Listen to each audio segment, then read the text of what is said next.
While the Titans of Amphorius appear to be distant and disconnected, some among them actually care for humans and are somewhat benevolent.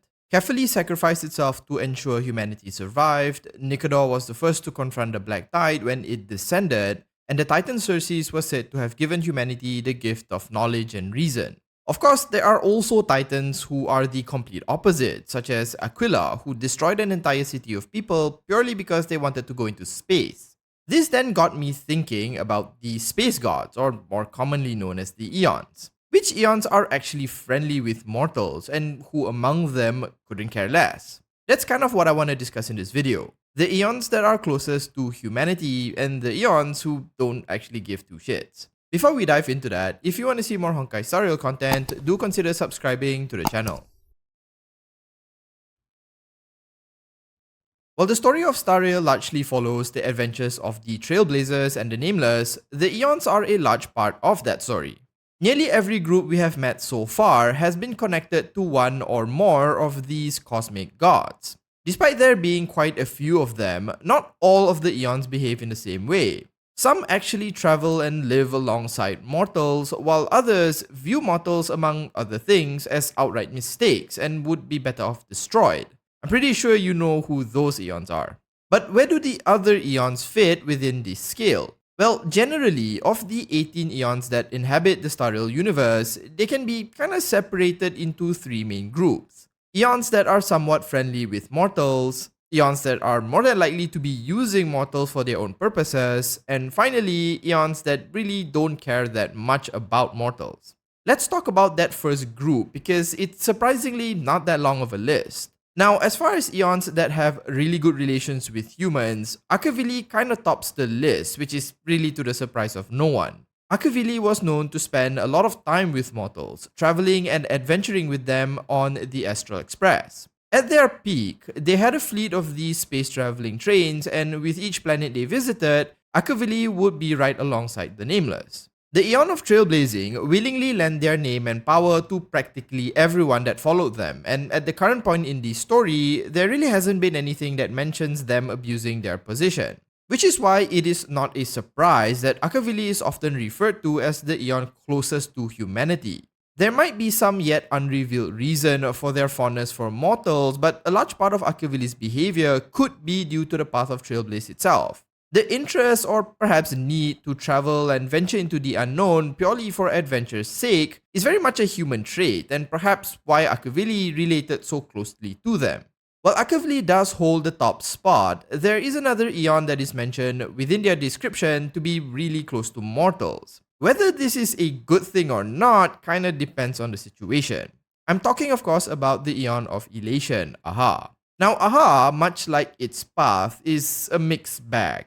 On one hand, they enjoy pulling pranks, laughing and having fun, and convey this lifestyle to any who would follow them. Many of the masked fools live a somewhat carefree life, free from the concerns many in the universe struggle with. The main tenets of Elation is that as long as you find enjoyment in the things you do, Aha themselves would approve. The problem with the Aeon of Elation is that there isn't a line or limit when it comes to a joke or what they might find fun.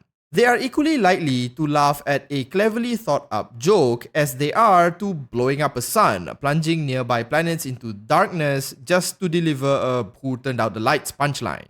So while Aha can be seen to be close to mortals from certain perspectives, others, especially those on the receiving end of their jokes or pranks, would likely see it differently. If you look deeper into the law of elation though, the incessant laughter Aha espouses might really be a coping mechanism when faced with the existential truth of the universe. Aha themselves was said to have seen the truth of reality, and their laughter was just a way to deal with it. Showing and teaching mortals to not take things seriously and that one can laugh at such a hopeless situation might actually be the Aeon showing its concern for mortals. Then again, Aha also did give the morning actors powers just because they thought it would be funny and turned a worm into an emanator, so perhaps it does go too far sometimes.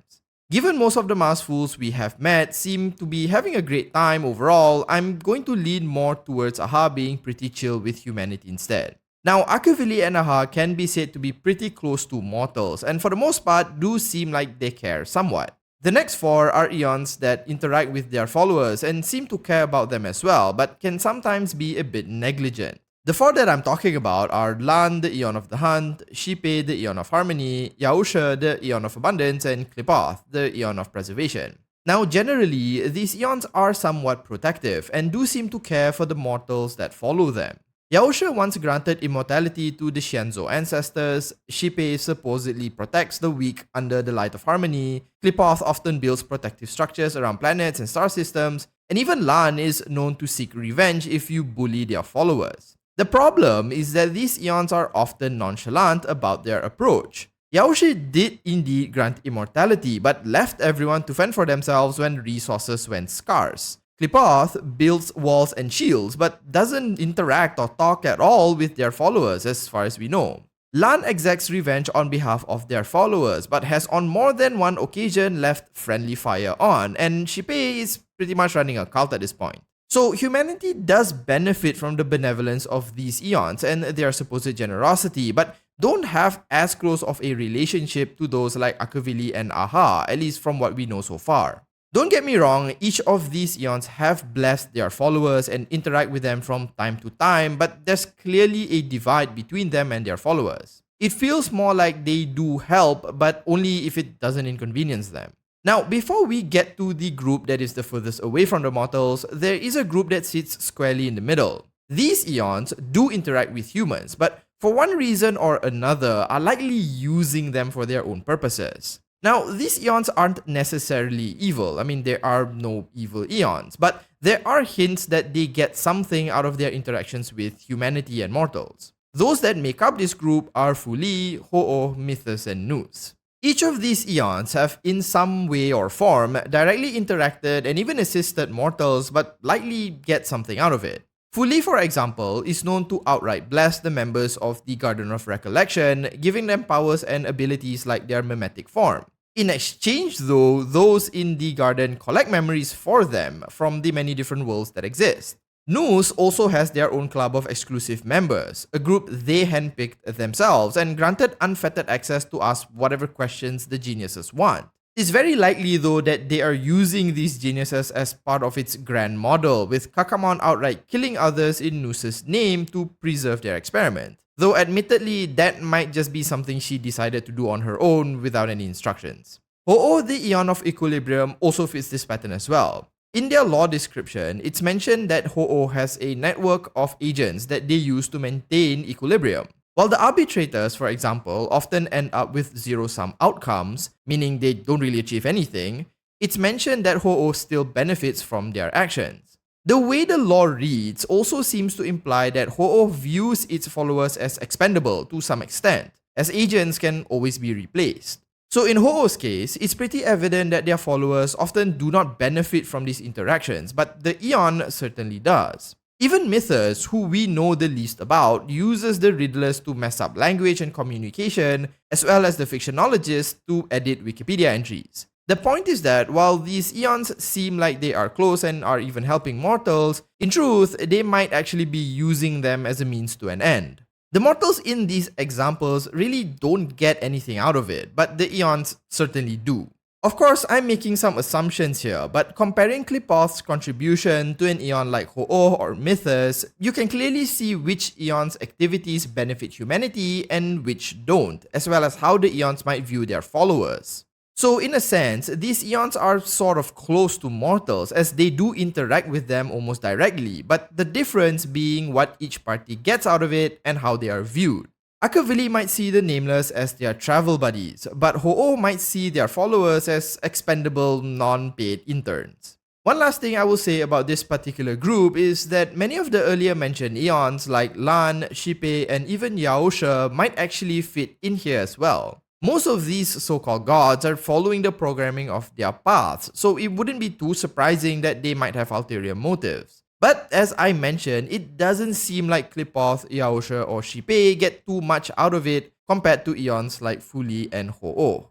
Of course, as we learn more about them, this may likely change, but for now, I'll keep them separated in this way. Finally, we reach the group of gods that either don't care about humanity at all or might even think they are a mistake. As you might have guessed, this group is home to Aeons like Ix, Nanook, and Ouroboros. For all intents and purposes, these three pretty much don't care for mortals or humanity at all, and as such are the furthest from them. In one form or another, they view mortals as inconsequential to the grand scheme of things. Ix believes nothing in life matters, so who cares what happens to people? Nanook thinks reality is a mistake, so better if everything is destroyed, and Ouroboros just wants to chomp their way to bliss. I think it's evidently clear why these three are grouped as Aeons furthest from the mortals, as they simply don't care about them at all. Take the Lord Ravagers as an example. Despite them assisting Nanook, it's been mentioned that Nanook only sees it as a temporary delay to their destruction.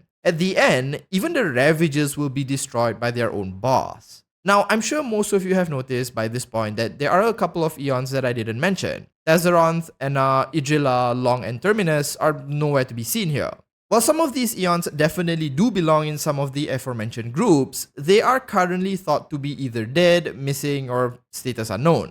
We also have not explored most of their factions or lore, so their underlying motivations or goals aren't entirely clear yet. So for now, I'm just going to put them away in the bonus or outlier category until we learn more about them or they are shown to be still alive, at which time I'll group them up in some way.